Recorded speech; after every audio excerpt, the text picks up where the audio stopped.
tem uma família espiritual que é a tua igreja, tá? Você tem aqui homens e mulheres de Deus que creem no poder de Deus, e como diz a própria palavra de Deus, a oração de um justo tem muito poder, muito vale em sua eficácia. E muitas vezes é uma oração como esta que vai trazer a cura definitiva sobre a tua vida, e você vai se levantar logo. Mas há algo interessante também. Quando a gente ora, clama e pede, há uma reação que nós temos que ter, que é a ação de crer que eu estou curado e vou em nome de Jesus. Amém? E é bom ver você aqui hoje. Você, independente da gripe, da constipação, independente das dores, independente do frio ou do calor, você se levantou. Você veio à casa do Senhor. E eu tenho certeza que Ele nos está a banquetear hoje. Ele está preparando uma mesa farta, abençoada, gostosa. Você não vai sair daqui arrependido, tipo, não, por que eu devia ter ficado na cama? Não, você vai falar, pô, ainda bem que eu fui. Ainda bem que eu estive lá, ainda bem. Por quê? Porque Deus agiu na minha vida e está agindo na minha casa. E é assim que você tem que ser. É bom ver, irmão, quando a igreja está reagindo dessa forma, a igreja cheia. Quando eu falo igreja cheia, não é porque eu gosto de pregar para multidões. Se tiver que pregar para 3, eu prego para 3. Mas é bom ver a tua reação de fé, entendendo que este é o único dia que nós podemos juntos como família celebrar ao Senhor. Eu percebi. Deus preparou este dia para nós fazermos isso. E você fala, eu vou. E você está aqui em nome de Jesus. Tá? Dá um chacoalhão em alguém e fala assim, mulher de fé, homem de fé, parabéns. Fala isso, lembrando. Aleluia. Eu tinha tanto para falar.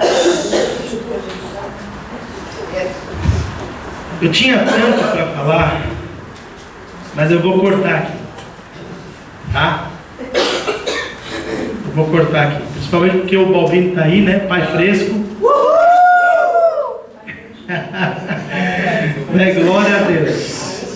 É fresco mesmo. Uma frescura chega, tá? Um pouco de pai. Eu sou pai. Entendeu? Glória a Deus, né? Pela vida aí do Balbino, da Tatiana e do Isaac. Né? Glória a Deus. Bendito é o nome do Senhor. Nós temos vindo já a falar nessas últimas 2 reuniões a respeito do simbolismo profético, dos símbolos que o Antigo Testamento traz, mostra, e que para nós hoje é uma realidade. Temos falado sobre o menorá, em hebraico fala-se menorá, em português candelabro ou castiçal, que é este objeto que você está a ver aqui na frente. Como nós já vimos nas outras reuniões, não é um objeto de inspiração humana. Não foi o homem que decidiu construir, ou teve a criatividade de construir um objeto como este. Apesar de sermos muito criativos e fazermos coisas espetaculares, lindas, maravilhosas, este objeto foi desenhado nos céus. E Deus mostrou como uma figura, Deus mostrou como uma foto para Moisés, lá no Monte Sinai. Diz para ele, é assim que você vai construir. E então Moisés, em obediência a Deus, chamou os artesãos, também ungidos por Deus, para construir este objeto. A semelhança mesmo daquela foto, daquela forma como Deus mostrou. E aí então, este objeto foi introduzido dentro do chamado lugar santo. E o tabernáculo, onde a presença de Deus se manifestava no Santo dos Santos. E cada uma daquelas partes, cada uma, né, daqueles objetos, irmãos, até os postes que seguravam a cerca em volta, tem um sinal, um sentido profético. Aponta para Cristo, aponta para a igreja, aponta para a obra de Deus na vida da humanidade. E nós temos visto isso através, principalmente agora, do candelabro. Se você não veio nas últimas reuniões, você pode ir no site www.caep.pt e lá ouvir as outras ministrações e se inteirar de todos os pormenores que nós temos trabalhado. Muitas vezes as pessoas falam para mim assim, pastor, estou amando este estudo. Uma das coisas que eu tento fazer é não transformar os nossos domingos em dias de estudo. E o que nós estamos a fazer aqui é mais do que um estudo. Nós estamos abrindo os seus olhos para aquilo que é o profético de Deus. Ou seja, para você entender através de um símbolo de como Deus quer que você ande, de como Deus quer que você viva, quais são as soluções de Deus para a humanidade. Então, se você encarar como um estudo, o que a gente faz com o estudo?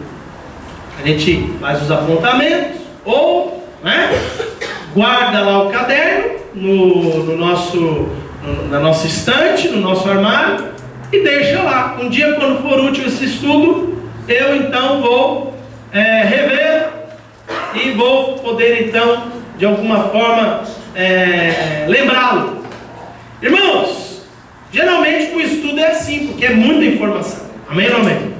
Eu sei porque, por exemplo, o IAP a gente recomenda na nossa escola você apontar, você escrever, você guardar, porque mais dia vai ser útil, mais dia menos dia vai ser útil para você.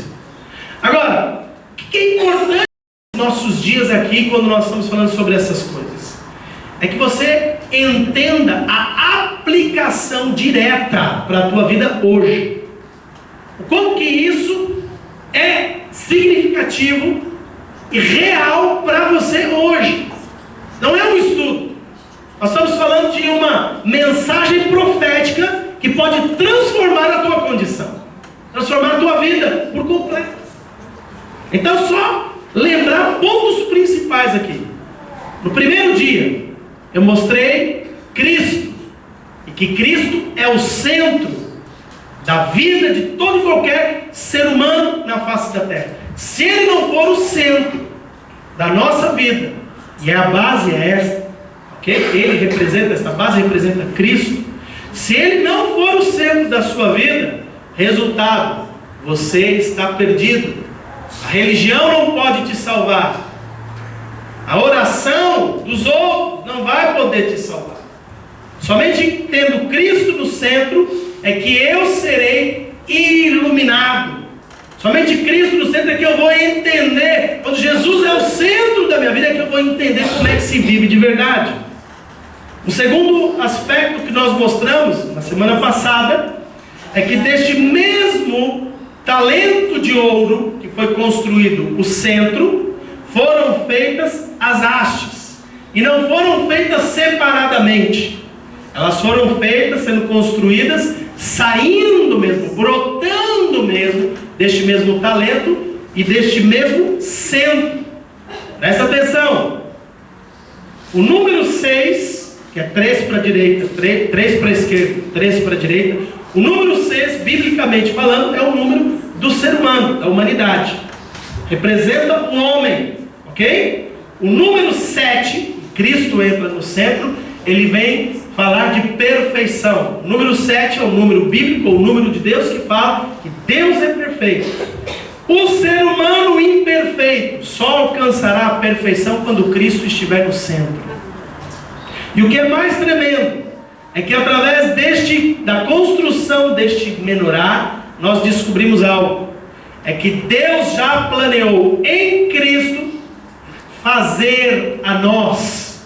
Nós saímos dele. Nós fomos gerados nele antes da fundação do mundo. Você não é um acidente. Você não é um acaso no mundo da humanidade. Você foi projetado no coração de Deus antes mesmo dos vossos pais pensarem em vocês. E o que nós vimos através disso é que quando Cristo está no centro, nós estamos conectados nele, nós então somos iluminados. Mais ainda, temos segurança, força. Você já imaginou essa haste centeira aqui, a principal? Já parou para pensar como seria este braço? Ele não conseguiria se manter de pé, ele não teria força para se sustentar sozinho. Quando Cristo está no centro, ele tem força para cumprir o seu papel. E qual é o papel? Cristo é a luz do mundo. A igreja, ele próprio, Jesus também falou: vós sois a luz do mundo. O nosso papel é que em Cristo nós possamos apontar o caminho, a verdade e a vida, que é Jesus, iluminando este mundo que está em puras trevas. Aqui eu mostrei você, aqui eu mostrei Jesus, aqui eu mostrei o papel da igreja. Nós precisamos entender isso, entender que nós somos simplesmente seres humanos que estamos numa roda viva, ou numa chamada corrida de ratos. quem correr mais rápido e correr melhor, chega primeiro e vence. Não, não é isso. Você já é mais do que vencedor por meio de Cristo Jesus. Você tem o papel apenas agora de manifestar esta glória, esta luz, por meio dele. Nós falamos da videira verdadeira. Ele é a videira, nós somos as varas. E precisamos dar frutos. O papel do Senhor é que você dê fruto. Talvez você tenha chegado hoje na igreja falando: pastor, eu não estou preparado para dar fruto. Eu te digo, ainda. A maioria de nós chegamos no mesmo estado, numa condição em que precisávamos, sabe do quê? Ser limpos, tratados, ajustados, alinhados àquilo que é a vontade de Deus, para depois, aí sim, dar fruto. E é a partir daqui que eu começo a desenvolver o nosso sermão hoje. Porque o que é interessante é que o papel principal deste menorá, deste candelabro, era iluminar. E para iluminar, o que era necessário? Uma lâmpada de 60 volts. Sim? Impossível! Não havia eletricidade nesse tempo, irmãos, quando foi construído isso. Era necessário ser colocado aqui azeite, pavio e fogo, como as lamparinas, né? Lamparinas que se fala aqui também. Quem já acendeu aqui uma lamparina aqui? Deixa eu ver. Você é velho, hein? Eu já nasci, já era tudo um botãozinho. Liga, desliga, liga, desliga, liga, desliga.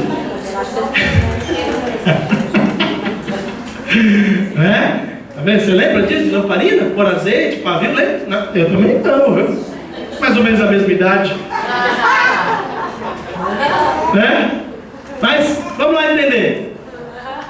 Azeite, não era necessário azeite, era necessário colocar ali um fogo, uma forma, tá? Mas era necessário também um pavio, é ou não é? Pavio é que vai mantendo a chama acesa. E eu quero hoje ministrar a sua vida, porque se o nosso papel é iluminar o mundo através da luz de Jesus que brilha em nós, como é que nós vamos manter essa chama acesa? É a minha ministração hoje para você. Você vai sair daqui hoje com a chama acesa. Amém ou amém? Aleluia! E eu tenho certeza que Deus já começou a fazer antes do pregador aqui muita coisa. Deus já começou a acender a sua chama aqui nessa manhã, nesse momento. Deus já começou aí a preparar você para um nível de unção que você vai vivenciar a partir de hoje. Ah, que tremendo que vai ser, porque você vai viver as coisas proféticas do Senhor. Para aquele povo era apenas um símbolo, era apenas uma sombra, apenas um objeto, apenas um trabalho. Para nós é uma mensagem profética e real, ao qual nós nos enquadramos nela, daquilo que Ele está a realizar, para que venhamos cumprir o nosso papel. Olha que tremendo! Então deixa eu te mostrar aqui, vamos pegar o texto da palavra de Deus de Levíticos, capítulo 24, versículo 1 a 4, e nós vamos falar especificamente sobre os elementos que trazem a chama no candelabro. E diz assim, Levíticos 24, versículo 1 a 4, disse mais o Senhor a Moisés: ordena aos filhos de Israel que te tragam para o candeeiro, menorá, azeite de oliveira puro, batido, a fim de manter uma lâmpada acesa continuamente. Fala comigo, lâmpada acesa, continuamente. Versículo 3, Arão a conservará em ordem perante o Senhor, continuamente, desde a tarde até a manhã, fora do véu do testemunho, na tenda da revelação, será estatuto perpétuo pelas vossas gerações.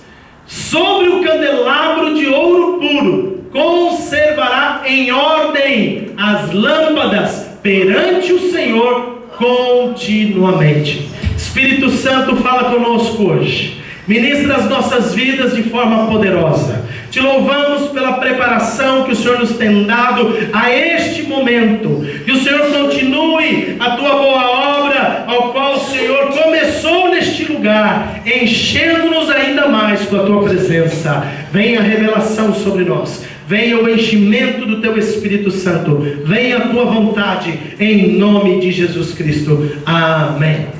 Então, como nós vimos aqui, há 3 elementos importantíssimos sobre a questão da chama que está acesa. A primeira delas, sem mais delongas, sem mais demora, é o pavio. É o pavio. Sem o pavio não tem como manter o fogo aceso. Por mais que haja azeite, se não houver o pavio, não tem chama. Amém? Nós sabemos disso pela experiência, principalmente quem já viu como funciona uma lamparina. Agora, o que é interessante é que quando fala sobre as lâmpadas, né, no candeeiro, neste texto, se você quiser, Gabriela, pode colocar os 4 versículos inteiros aqui. Uma das coisas que nós vamos descobrir é que o papel de Arão, que é o sumo sacerdote e também uma representação de Jesus, o papel dele era colocar em ordem perante o Senhor estas lâmpadas continuamente, desde de manhã até a tarde. E como é que era colocar em ordem? Nós sabemos que o pavio vai sendo consumido, é ou não é? E ele não só vai sendo consumido, como também o que vai acontecendo é que ele vai criando uma crosta, é ou não é? E se aquilo tiver tudo sujo de crosta, imagina que ninguém limpa o candeeiro, ninguém limpa a boca do candeeiro, ninguém limpa a lamparina, e o pavio vai se queimando e aquela crosta vai se formando. O que é que vai acontecer? Vai chegar num momento, vai chegar numa hora em que já não se consegue mais acender a chama por causa da sujeira, por causa da crosta que o próprio fogo causou no pavio. Então o papel do sacerdote, o papel do sumo sacerdote Arão, era entrar lá e limpar a crosta, era ajeitar o pavio novamente para que o fogo continuasse. Quando nós lemos aqui a palavra continuamente, aquele fogo nunca se apagava. Ou seja, a ordem era brilhar sempre, tinha que estar sempre aceso. Aqui nós já vamos ver algumas coisas. Calma lá, que por enquanto eu estou falando melhorado. Daqui a pouco eu vou falar de você. Daqui a pouco eu vou introduzir você, porque você precisa aplicar isso na sua vida. Você precisa entender isso. Então veja bem, a ordem no versículo 3 era: Arão colocará em ordem perante o Senhor continuamente. E como é que ele fazia isso? Em que momento que ele fazia isso? Veja bem, a palavra preparar, a palavra que também aparece como preparar em Êxodo 30, versículo 7, não precisa pôr, ela também significa acertar ou ajustar. O papel do sumo sacerdote é ajustar o pavio, colocar em ordem, porque este desgaste vai gerar a crosta. E aí então é necessário que ele vá fazer uma chamada, linguagem técnica ou casual desta ação, ele vai fazer uma poda. Tirar a crosta é fazer uma poda na lamparina, para que ela continue cumprindo o seu papel de brilhar, de acender, de criar chama. Ou seja, cortar fora a crosta para uma maior eficiência do pavio. Aí chama-se poda. O que é interessante é que quando nós vamos lá em João 15, que Jesus fala que eu sou a videira verdadeira, o que é que ele continua dizendo? Que nós somos os ramos. E o que é que Deus faz? Ele não simplesmente fala que toda vara em mim que não dá fruto, ele tira fora, ele arranca fora. Mas a vara que dá fruto, toda aquela que dá fruto, ele limpa. Outras traduções vão utilizar a palavra ele poda. Ele faz uma poda. Para quê? Para que produza ainda mais fruto. E o versículo 3 de João 15 ele diz: vós já estáis limpos pela palavra que vos tenho falado. Fala comigo: eu já estou limpo pela palavra que eu tenho recebido. Olha que interessante. O papel do sumo sacerdote de tirar aquela crosta, hoje trazendo para a nossa realidade, tem a ver com um ajuste que Deus faz na tua vida, para que você comece a brilhar mais, para que você comece a ser eficiente e dê fruto. Para isso ele precisa fazer algo: podar você, arrancar as crostas que estão impedindo você de ser quem você realmente é. Veja bem, você está vivendo uma vida muitas vezes enganada. Você está pensando que a tua vida é isso mesmo? Casa, trabalho, problemas. Casa, trabalho, problemas. Deus não te chamou para esse estilo de vida. Deus te chamou para um estilo de vida em que você está constantemente, continuamente brilhando para a glória dele. Você vai trabalhar, você vai para casa, mas sabe o que você vai ser? Um vencedor e um homem e uma mulher que vai vencer todos os problemas. Veja bem, deixa eu te mostrar uma coisa. Eu não vou dizer que você vai ser isento de problemas, porque isso é mentira. Mas você vai ser vencedor em cada um deles. Porque a luz que vai brilhar em você vai fazer com que as trevas sejam dissipadas. Haverá uma realidade, um entendimento de quem eu sou. O que é que eu estou fazendo aqui e para onde é que eu vou? Coisas que a humanidade está perdida. Vive uma vida sem significado. E fala, mas qual é a razão disso tudo? Quero que você entenda, você nasceu para ser louvor da glória de Deus. Deus quer que você brilhe continuamente, constantemente.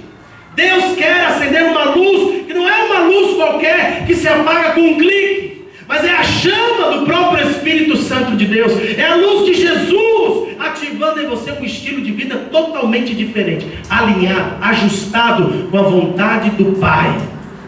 Este objeto foi construído pela vontade do Pai.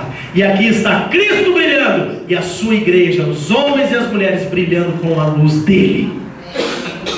Agora é interessante que há três pormenores que a gente precisa ver nisso. Porque como nós estamos falando deste trabalho do sumo sacerdote, é importante a gente observar isso para que não haja confusão. Primeira coisa, o desgaste que nós estamos falando que ocorre, ele não ocorre no azeite, ele ocorre no pavio. Fala comigo, o azeite fica intacto. O pavio é consumido. Segundo, a poda precisava ser imediata, sem que houvesse acúmulos de resíduos queimados. Por isso era um trabalho contínuo que ele fazia, tinha que ser feito todo dia. Não dá para falar, hoje não, vou fazer só amanhã. Não, hoje eu estou cansado. Todos os dias aquele ritual. Tinha que ser feita a poda todos os dias. Terceiro, as 7 lâmpadas precisavam ser apagadas. As 7. E aí aqui, muitas vezes as pessoas falam, mas peraí, Jesus também? Porque falar em nós, e eu sei que muito crente aqui, crente velho principalmente, já está pensando, precisa mesmo ser podado. Uns já estão lá até, cantando, aí, Senhor, faz uma obra em mim, muda meu coração. Mas espera um pouquinho, Cristo é o centro. Cristo também precisava ser podado. A obra precisava ser realizada nas 7 lâmpadas. O que isso significa? O que é que mostra? Primeira coisa que você precisa entender aqui, nessas 3 observações importantes. Primeira delas, é que é a vida do cristão que precisa ser ajustada e não a do Espírito Santo. Ou seja, o pavio, não o azeite. Você vai descobrir, eu vou falar hoje aqui sobre o azeite como a pessoa do Espírito Santo. Nós queremos que o Espírito Santo se ajuste à nossa vida, se ajuste às nossas causas, se ajuste àquilo que nós queremos. Mas é o pavio que se ajusta ao azeite, não o azeite ao pavio. Primeiro aspecto que a gente precisa entender: se nós queremos brilhar mesmo, o nosso pavio, e alguns têm o pavio curto demais, é importante a gente entender que o pavio tem que ser na medida certa. Sabe esse negócio? Já viu crente com pavio curto? Conhece algum? Ainda bem que eles não vieram hoje, né? Aleluia! O pavio é na medida certa e precisa ser ajustado, preparado no seu tamanho, para que ele possa cumprir com eficácia o seu papel. Não é o azeite que se ajusta, é o pavio. Segunda coisa é que o ajuste tem que ser feito diariamente. Como a poda era feita diariamente, este ajuste é diário. Não dá para esperar o domingo. Domingo eu vou lá e dou uma ajustada. Você já viu crente de pavio curto que só tem ajuste uma vez por semana? Irmãos do céu, é terrível, porque ele espera, ele vai acumulando aquela crosta. Ele vai acumulando a crosta, segunda, terça, quarta, quinta. Chega no domingo, dá tanto trabalho de arrancar aquilo. Ah, pastor, mas você devia fazer culto todo dia. Deixa eu te mostrar uma coisa aqui, não tem que fazer culto todo dia. Você vai descobrir hoje algo aqui que foi refletido, demonstrado pelo próprio Jesus, como é que a coisa funciona. E é por isso que as 7 lâmpadas precisavam ser preparadas, ajustadas. Veja bem como é que funciona. Jesus também precisava. E por isso ele aqui na sua vida terrena, o que ele fazia? Comunhão diária, constante, contínua com o Pai. Jesus falou algo. Eu vim aqui para fazer a vontade do Pai. E por muitas vezes nós lemos Jesus indo ao monte para orar, para buscar a presença do seu Pai, para entender a vontade do Pai. E ali, em meio à oração, em meio à comunhão, em meio à palavra, porque Jesus conhecia a palavra, irmãos, em meio a este relacionamento, ele em sua vida terrena era diariamente, constantemente podado.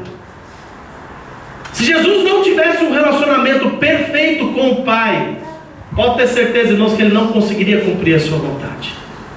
O que eu quero que você entenda aqui é que ele nunca deixou de se relacionar com a sua origem, com o seu próprio Pai. Ou seja, o próprio Jesus mostrou para nós o caminho. Todos os dias, diariamente, nós precisamos podar. Agora, detalhe: como nós estamos falando de Jesus aqui, a gente vai precisar entender o que é essa crosta. Geralmente a gente fala da crosta, todo mundo já associa pecado. E eu vou te dizer, não é pecado, porque se fosse pecado, em primeiro lugar, Jesus não precisava dessa limpeza. Jesus não precisava dessa limpeza. Segunda coisa, onde é que estava o candelabro? Que lugar? No átrio, no lugar santo ou no santo dos santos? Você acha que no lugar santo tinha pecado? No lugar santo não entra pecado, só se entra depois de ser lavado pela bacia, os pés e as mãos. É interessante que Jesus falou algo tremendo lá na videira verdadeira. Ele falou assim: olha, eu sou a videira, vocês são os ramos, meu Pai vai podar para que você possa dar mais fruto, mas vós já estáis limpos pela palavra que vos tenho falado. Presta atenção, primeira limpeza que começa a ocorrer, a primeira poda que começa a ocorrer na sua vida, começa a ser através da pregação da palavra. Quando ela começa a fazer efeito na sua vida, quando você recebe a palavra e coloca ela em prática, você já começa a ser limpo. E aí então você já está no ponto de começar a brilhar. Aí então a gente precisa ir tirando as crostas. Quais são as crostas? Pergunta para a pessoa que está do seu lado, fala para assim: quais são as crostas que você tem que tirar? E eu quero começar falando de crostas. Vamos pegar aqui o simbolismo de novo. Aquela crosta tem a ver com o pavio que foi, fala comigo, foi passado, queimado. Aquela crosta representava um tempo passado. Uma das crostas hoje que nós precisamos ser limpos tem a ver com as nossas experiências passadas. Existem duas situações. Há aquele tipo de crente que ele já fez determinadas coisas em Deus, já teve determinadas experiências, e aquelas experiências foram tão boas que hoje ele quer que continue sendo igual. E ele fica preso e agarrado a esta crosta das experiências passadas e não entende que Deus tem algo novo para fazer através de você hoje. Ele não entende que o pavio tem que ser novo, que a mentalidade tem que ser renovada, que as misericórdias do Senhor já se renovaram sobre a vida dele, e que ele hoje tem que ter uma mentalidade nova. E ele fica preso. Não, mas Deus sempre fez assim comigo. Não, mas Deus sempre falou assim comigo. Presta atenção, Deus está querendo fazer algo novo na sua vida hoje. Tem que arrancar a crosta da experiência passada para entrar para aquele caminho que é o novo do Senhor. Segunda coisa, gente que não consegue lidar com pecados já perdoados. Ele não consegue entender que o amor e o perdão de Deus já o alcançou, já o atingiu, e que não tem mais acusação sobre a vida dele. Mas ele se levanta na presença de Deus e diz: Deus, me perdoa, porque eu continuo, eu sou ruim, eu assim, eu assado. O que você está falando, filho? 10 anos atrás eu era assim, assado, fiz isso aqui, aquilo. Aí a chama não brilha, não acende, porque a cruz dos pecados passados que já estão perdoados continua ativa, presente na vida dessa lâmpada que precisa ser acesa. Presta atenção numa coisa. Deus, quando perdoou os teus pecados, diz Ele mesmo na sua palavra, diz que Ele lançou para trás das suas costas os seus pecados e de nenhum mais Ele se lembra. Ele não se lembra, Ele não está aqui para te acusar, para dizer o que você fez, quem você era, porque pelo contrário, aquele que está em Cristo, diz a palavra, ele é uma nova criatura. As coisas antigas já se passaram, tudo se fez novo. 2 Coríntios 5,17, olha que maravilha. Você é uma nova criatura. Você não precisa mais ficar, irmãos, preso ao teu passado, aos teus pecados. Você é uma nova criatura. O Senhor mesmo fez essa obra em você. Mas essa crosta fica muitas vezes ali, ganhando vida e impedindo você de brilhar. Você precisa entender, Deus tem algo novo com você, e para isso mesmo Ele já perdoou os teus pecados e te fez uma nova criatura, para que você possa brilhar ainda mais. Agora é lógico, irmãos, que este trabalho é do Senhor na nossa vida. Não é simplesmente uma mudança de pensamento. Pronto, a partir de hoje eu vou pensar diferente. Não é. É obra do sumo sacerdote, o autor da nossa salvação. Ele muda a nossa condição. Eu pela fé recebo, aceito e vivo como nova criatura. Mas muitas vezes nós queremos fazer pela força do nosso braço. Nós queremos alcançar essas coisas pelo nosso próprio entendimento. Mas quem realmente tem experimentado íntima comunhão com o Espírito Santo sabe que é obra do Pai, através do Filho e do Espírito Santo em nós, este trocar de pavio novo, tirar o desgaste, renovar as nossas forças, trazer uma nova unção sobre nós, fazer-nos brilhar ainda mais. Não é simplesmente não é simplesmente a minha projeção no mundo. Agora eu vou começar a colocar aqui no Facebook que eu sou uma nova criatura. Não é assim. Não é algo que você tem que dizer para todo mundo. É algo que você tem que viver para que todo mundo saiba que você é. É uma obra que Ele realizou em você, que transformou quem você era, transformou o seu caráter, mudou a sua condição. E isso vai ser palpável, visível para todos que te conhecem. Eles vão olhar para você com aquela cara de desconfiado. Mas uma coisa está diferente. Aconteceu alguma coisa com você. Amém. Mas o que é que você tem? Eu não estou entendendo o que é que você tem. Você está tão diferente. O que é que aconteceu? Obra do Senhor, sumo sacerdote, que arranca a crosta, nos purifica de todo pecado, mas também muda as nossas atitudes e os nossos comportamentos. Agora o que acontece com o crente? Ele não deixa esse trabalho diário ocorrer na sua vida. Ele não permite com que a força do Espírito Santo venha sobre ele diariamente, a cada manhã, como Arão fazia. A cada manhã era feito um trabalho. O que era? Pôr em ordem as lâmpadas. Fala para a pessoa que está do seu lado, deixa Deus te pôr em ordem todo dia de manhã. O cara já acorda. E já acorda já atrasado. Meu Deus, o relógio não despertou hoje. Jesus, joga o cobertor para um lado, chuta o cachorro, sai correndo, deixa a calça ao contrário, esquece de pôr a cueca. Oh meu Deus!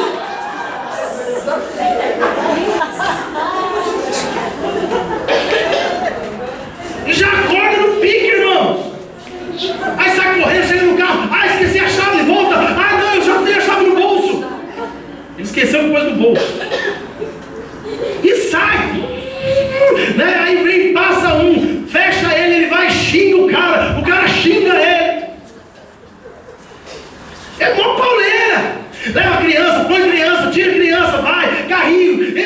Jesus. Aí quando acaba, cheguei. Estou tão cansado. No caso dos maridos, vão fazer a janta.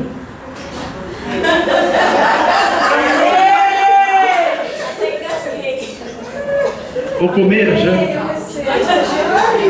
Até as duas vermelhas. Correria. Aí chega no final do dia, pronto. Morar. Senhor, eu quero te dizer que onde é que eu estava mesmo? Amém. Aí você, pronto, é só segunda-feira, terça-feira. Mas segunda é segunda, né? Terça vai ser melhor. Afinal de contas, terça-feira. Aí ele acorda terça-feira, é o mesmo ritmo, o mesmo pique, ainda tem a noite escola. Tem pra igreja, meu Deus, vai, se arruma. Quarto, quinto. E a crosta, que são os cuidados deste mundo, irmão. A vida envolvente que a gente leva e que nos desgasta. Jesus teve isso. A palavra de Deus mostra que Jesus esteve cansado, parou junto ao poço para poder descansar um pouco enquanto os discípulos foram comprar comida. Jesus teve sono. Não é interessante isso? Desgasta. A obra de Deus desgasta. A nossa vida aqui na terra, ela está completamente envolvida na obra de Deus. Tem gente ainda que consegue acreditar que quem faz a obra de Deus é só o pastor que está lá na igreja. Fala para o senhor que está do seu lado. A obra de Deus é diária e presente na sua vida. A obra de Deus não está só aqui. A obra está na tua casa, está lá no teu trabalho, está na rua. Onde você está, você é um embaixador de Cristo. Você não deixa de ser embaixador de Cristo quando sai pela porta. Você continua sendo o embaixador de Cristo.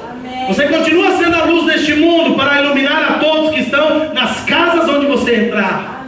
Você continua sendo quem você é. Não existe esse negócio. Vamos com a roupa do crente, vamos para a igreja. Chegou, saiu da igreja, tira a roupa do crente, virou mundano. Não existe isso. Ou você é, ou você não é. Então a obra de Deus é diária, constante, em todo lugar, em todo momento. Por onde quer que você esteja, você está a realizar a obra de Deus.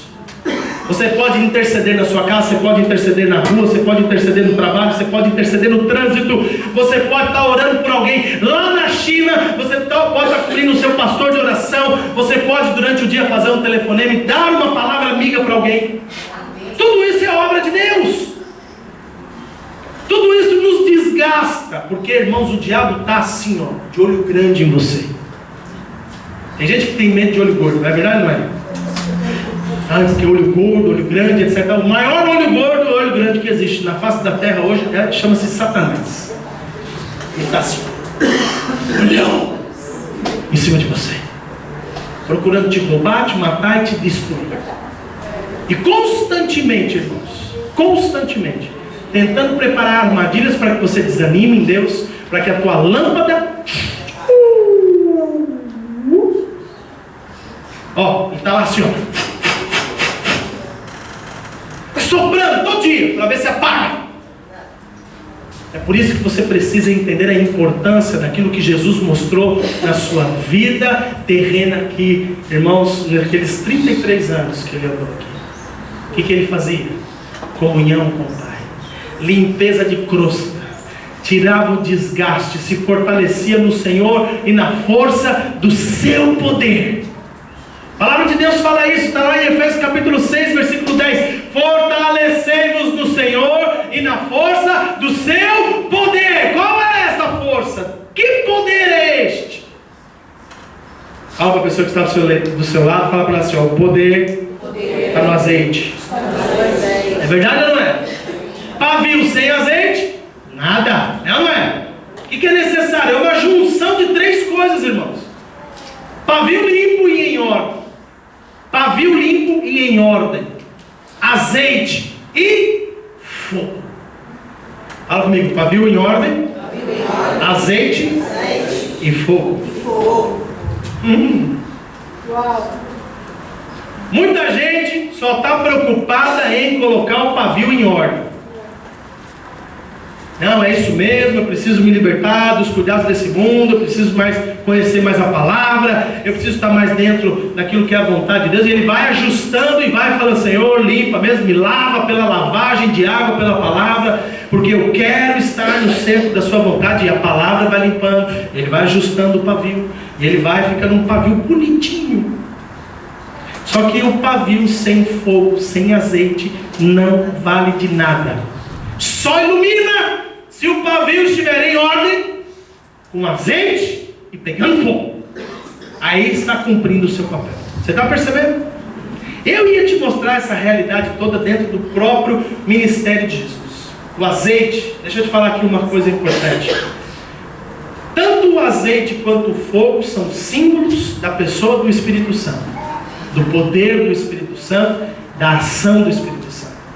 O que é tão tremendo e o que é tão lindo, estou ensinando sobre Trindade na nossa escola, e nós vemos desde lá do tabernáculo, irmãos, já a pessoa do Espírito Santo como uma pessoa ativa, como algo presente naquilo que é o plano e o propósito de Deus.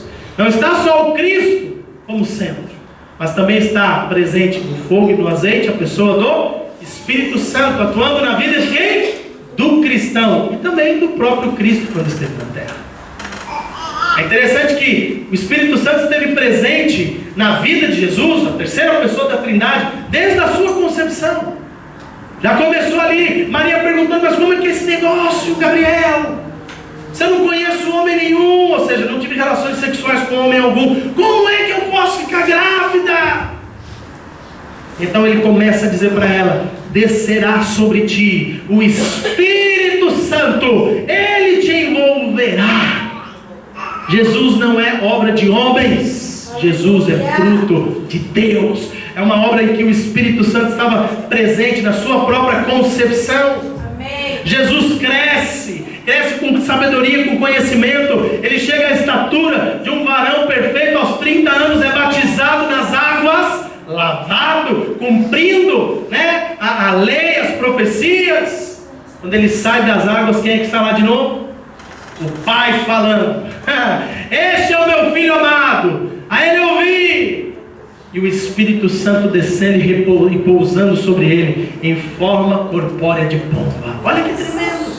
Espírito Santo presente no início do seu ministério. O Espírito Santo mesmo toma Jesus e leva ele para o deserto para ele ser tentado.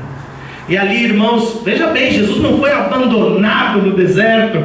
Jesus não foi, o Espírito Santo não pegou ele pela mão e falou assim: ó, se vira agora aí, cara. Esteve presente com ele em cada um dos 40 dias. O Espírito Santo esteve com Jesus nos seus maiores momentos de guerra espiritual, de batalha, de vitória. O Espírito Santo conduziu ele para o deserto, mas não o abandonou lá. Mas, o Espírito Santo ungiu para o serviço. Jesus leu a passagem de Isaías 61, que também está em Lucas 4. O Espírito do Senhor está sobre mim. Ele me ungiu para várias coisas: libertação, cura e apregoar o ano aceitável do Senhor. O próprio Espírito Santo, irmãos, estava presente na obra de convencimento ou de preparação do próprio Jesus para aquilo que precisava ser feito. Onde é que Jesus foi orar? A última noite que ele foi orar, porque a sua alma estava angustiada. Alguém sabe? Ele foi orar, todo mundo conhece pelo nome Getsemane, ok? Que fica no sopé do Monte das Oliveiras.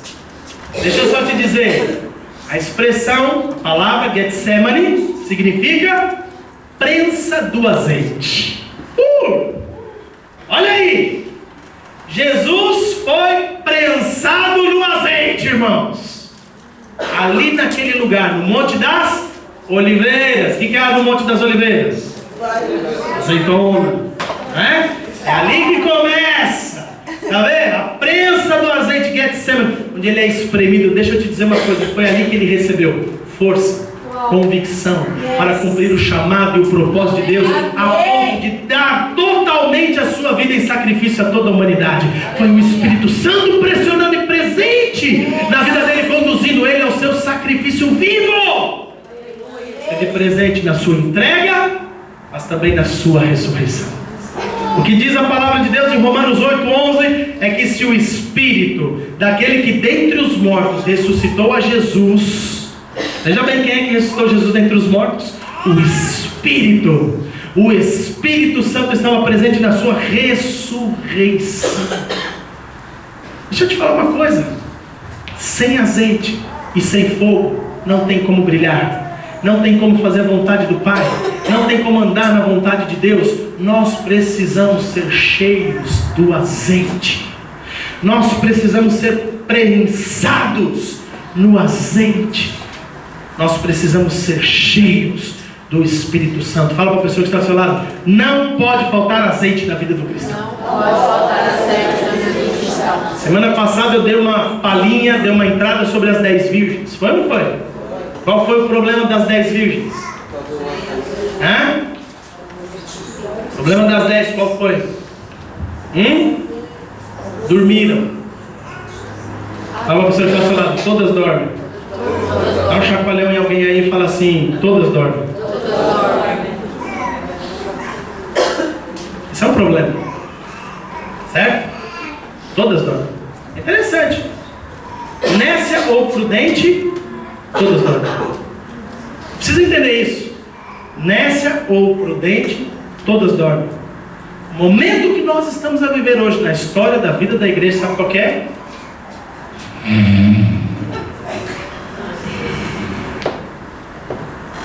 A gente olha e a gente fala: meu, está tudo muito quieto. É verdade? Dormir não tem a ver simplesmente com cochilar, mas quando você dorme, você não está prestando atenção naquilo que é importante. É verdade ou não é? Mas é tirar o foco, descansar em meio a situações, trabalho para fazer. Há coisas importantes a serem realizadas. Há uma obra de Deus na nossa vida e nós somos os seus instrumentos. Só que a igreja dormiu nos seus problemas. Ela dormiu. Mas é minha vida, meu trabalho, meu marido, minha esposa, meu cachorro, meu periquito, meu dinheiro, meu isso, meu tudo. E os cuidados deste mundo, irmãos, querendo ou não, desgastam a nossa vida e a gente dorme. É verdade ou não é? Te deixa de estar atento, vigilante. Deixa eu te falar uma coisa: sabe quando foi que Jesus disse vigiai e orai? Porque o espírito está pronto, mas a carne é fraca. Foi lá no Getsemane. Foi lá na prensa do azeite. Ele falou: vigiai e orai. Vigiai e orai. Você está percebendo? Mas o que é interessante é que a Bíblia relata algo: todas dormem. Mas das 10 que dormiram, e esse foi o problema das 10, houve 5 que teve um problema maior. Qual foi? Não levaram azeite o suficiente. Não levaram azeite o suficiente.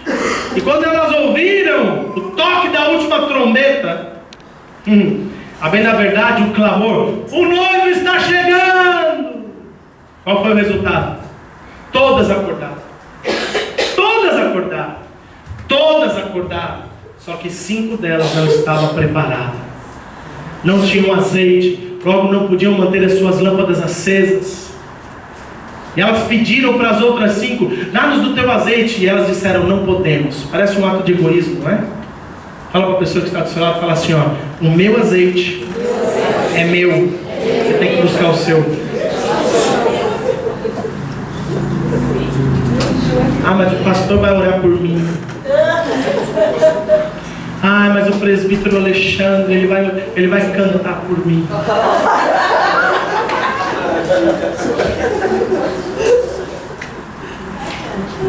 Nós podemos até orar, cantar, nós podemos fazer, temos que abençoar uns aos outros, mas existe uma coisa que se chama encher-se do Espírito Santo. A palavra de Deus exorta-nos para nos enchermos diariamente do Espírito Santo de Deus. É algo que cada um precisa fazer por si só. Você precisa se encher. Você é a lâmpada que vai brilhar. Você precisa ter azeite. O que é interessante é que nessa parábola, eu estou aqui citando a parábola das 10 virgens. Deixa eu te dar a referência, você precisa ler depois em casa. Mateus 25, de 1 a 13. O que é interessante, sabe o que é? É que quando elas falam que não podem dar o azeite para aquelas outras 5, elas falam: vá comprar. Vá comprar.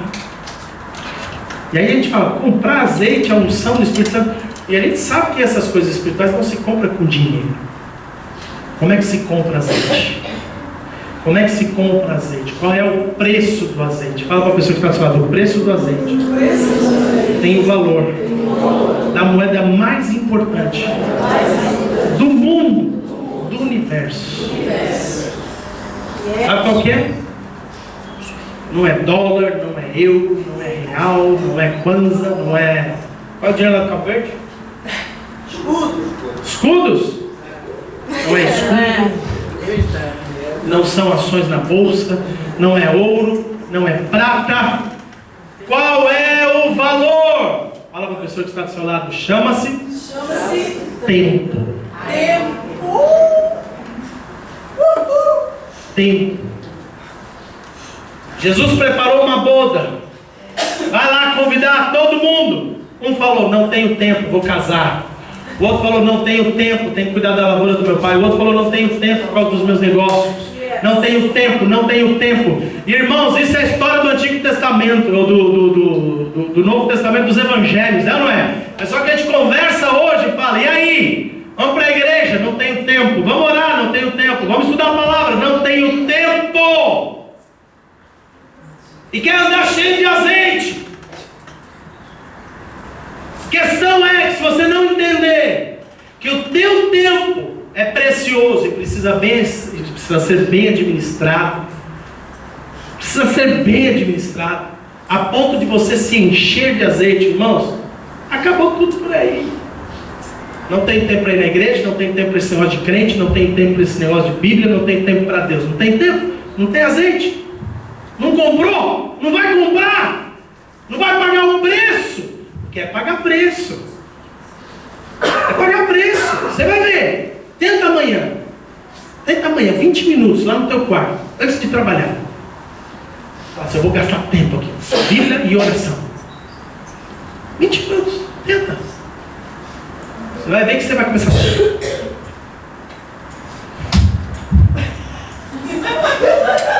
Só passou 2 minutos. Pô, esse cara de joelho é melhor, né? Você acha que...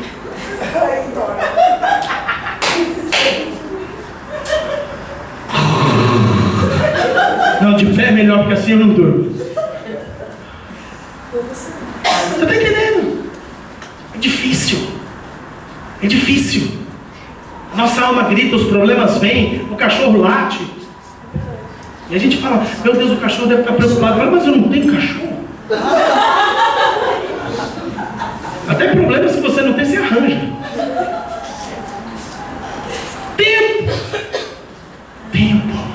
Tempo para orar, tempo para ler, tempo para ter comunhão com o Pai. Irmãos, Jesus também não era um cara que tinha muito tempo. Ele, quando ele ia fazer a obra, ele ia a pé, não ia de carro. Demorava às vezes, irmãos, dias para chegar numa outra circunvizinhança. Qual era o tempo que ele tinha? Nós víamos, irmãos, nós lemos na palavra, parava de madrugada. Para buscar a vontade do Pai, para se encher do azeite, para receber a poda, para poder dar fruto. Eu quero que você entenda algo aqui, irmãos. O preço, quando elas falam, vai lá comprar, o preço que nós temos que pagar é este. Eu tenho que direcionar a nossa vida a buscar as coisas do Pai. Eu não vou deixar de trabalhar, não vou deixar de estudar, não vou deixar de fazer as coisas. Não vou, a não ser que Deus mande. Se Deus não mandou, eu vou fazer tudo, eu vou administrar o meu tempo. Deixa eu te falar uma coisa, quem aqui recebe o seu salário e gasta tudo com a mesma coisa? Hoje eu vou comprar só arroz. Compra 500 euros de arroz. O que é que você faz com o seu salário? O que é que você faz com o seu salário? Você administra. Isso é para aquilo, isso é para pagar conta, isso é para pagar renda, isso é para comer, isso é para pagar escola, isso aqui é para transporte. É ou não é? E você pega de um único salário e faz um monte de coisa. Você recebeu um único salário de tempo também. Vou te dizer uma coisa, não é melhor do que o meu, não é maior nem menor do que o meu, não é maior nem menor do que ninguém que está aqui nessa sala. Todo mundo recebeu o mesmo salário quando se fala de tempo. Sabe qual que é? 24 horas por dia. Como é que você administra? Há uma parte que é para você cuidar de você, há uma parte que é para você cuidar da família, há uma parte que é para o seu trabalho, há uma parte que é para o teu lazer, há uma parte que tem que ser dada para Deus. Você precisa comprar azeite. Você precisa comprar azeite porque um dia, irmãos, vai tocar a trombeta. Um dia Jesus vai vir em grande glória. E as noivas, a noiva de Cristo vai despertar do seu sono. Só que aquela que é nécia, tola, ela não vai ter azeite. Ela não acreditou que já estava próximo. E faltou azeite. E o azeite foi aquilo que impediu ela. A falta de azeite foi o que tirou ela da entrada nas bodas do Cordeiro. Você está me entendendo? Você está me entendendo? Fala para a pessoa que está do seu lado, você precisa de azeite? Eu não vou conseguir terminar essa mensagem hoje. Mas então eu vou fazer assim, eu vou parar aqui. Porque é necessário aqui algumas coisas importantes. Eu relacionei aqui duas coisas importantes. Eu tinha aqui um plano, esse era o plano que eu desenvolvi, mas Deus quis fazer de uma forma diferente. O plano hoje aqui tem que se concentrar em preciso ser limpo. Não é pecado. Claro, se tem pecado, você precisa mesmo tirar o pecado da sua vida. Porque Deus não coabita com o pecado.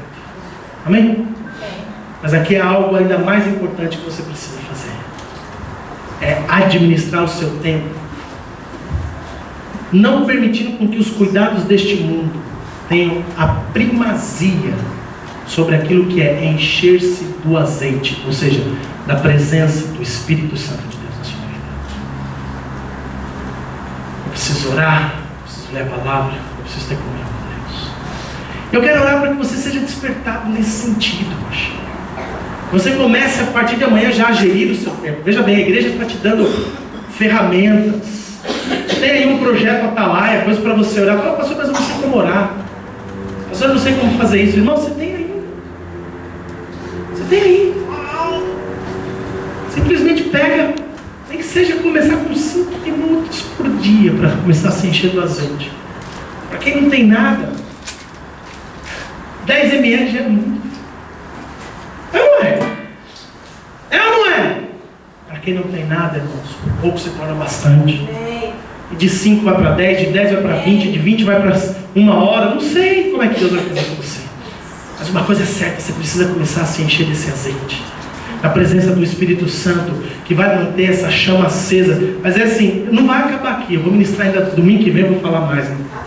Eu vou ministrar no próximo domingo aqui, eu vou ministrar a respeito do batismo com o Espírito Santo.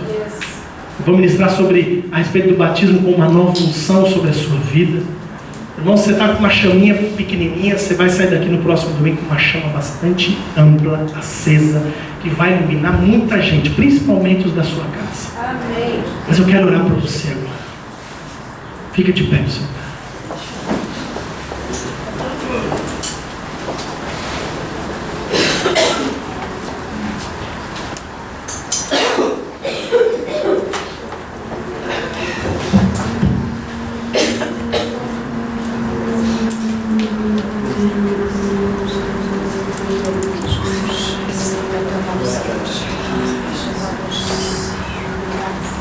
Feche os seus olhos. Glória a Deus.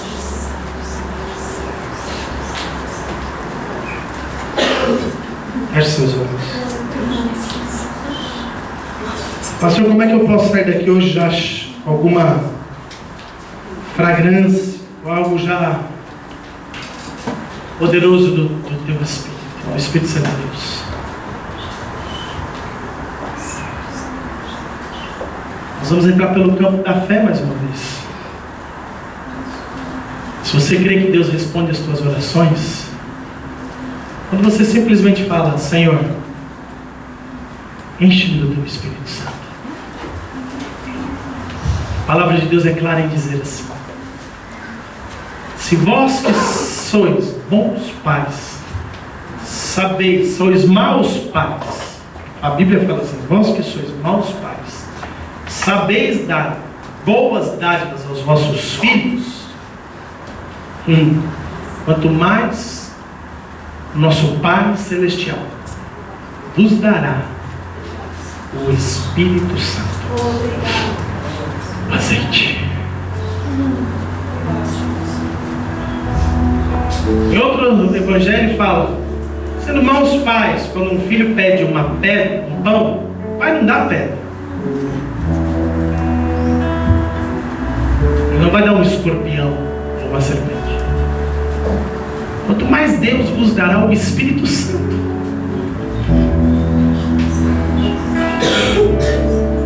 Irmãos, não adianta nós nos encontrarmos e vermos aqui a nossa vida nessa figura, aquilo que Deus quer fazer, e não termos aquilo que é necessário, que é o azeite, pavio em ordem, fogo aceso. Disse assim: nosso Pai, Ele não quer só te libertar das coisas deste mundo para você ficar melhorzinho. Ele vai fazer isso também, mas Ele quer te encher do seu Espírito Santo. Ele quer acender mais uma vez a chama em você. Ele quer ativar em você um fogo sobrenatural. É que eu posso, como é que pode acontecer isso, pastor?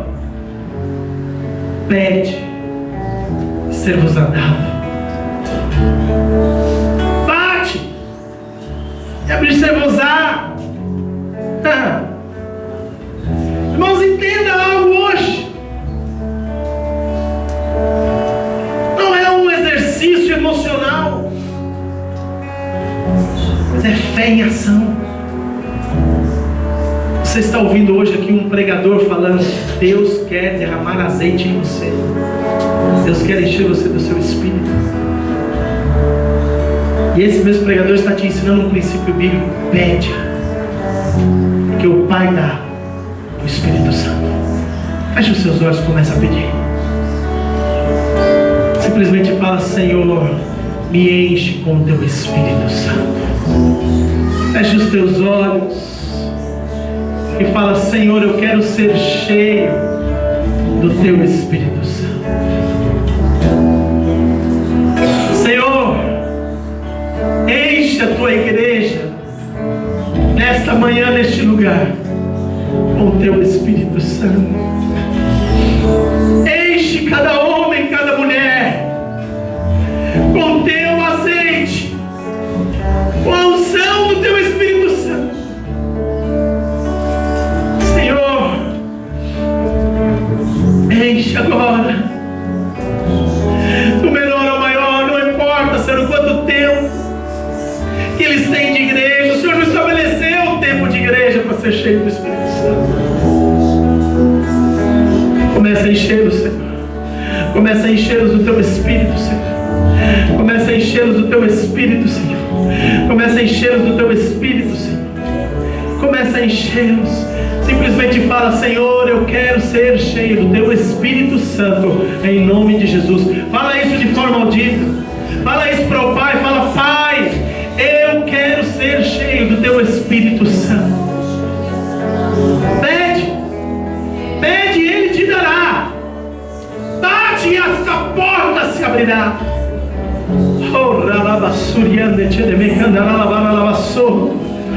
Oh Deus, enche agora. Enche com o teu Espírito, Senhor. A tua igreja enche com o teu Espírito.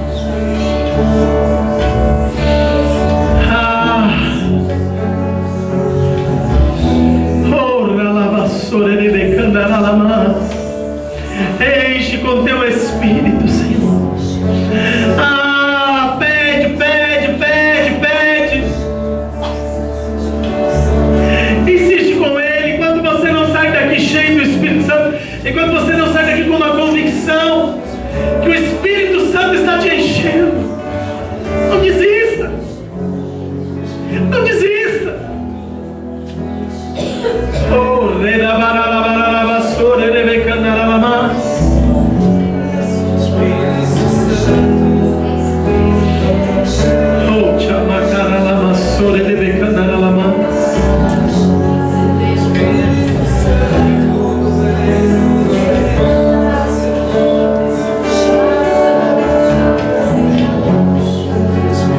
O Espírito Santo de Deus ajudou Jesus em todo o seu processo de vida. Foi a fonte do seu poder na terra.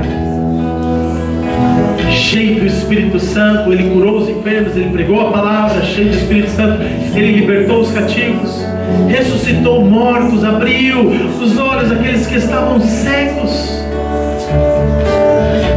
Este mesmo poder, este mesmo Espírito Santo ressuscitou Jesus dentre os mortos. Ou seja, ele tem poder. O Espírito Santo arranca qualquer um da morte. Você precisa ser cheio do Espírito Santo hoje. Você precisa ser cheio do Espírito Santo hoje para vencer os desafios desta vida. Você precisa ser cheio do Espírito Santo, assim, para viver vida em abundância. Você precisa ser cheio do Espírito Santo para receber e ministrar cura, libertação, abertura de olhos para os cegos. Seja cheio do Espírito Santo, seja cheio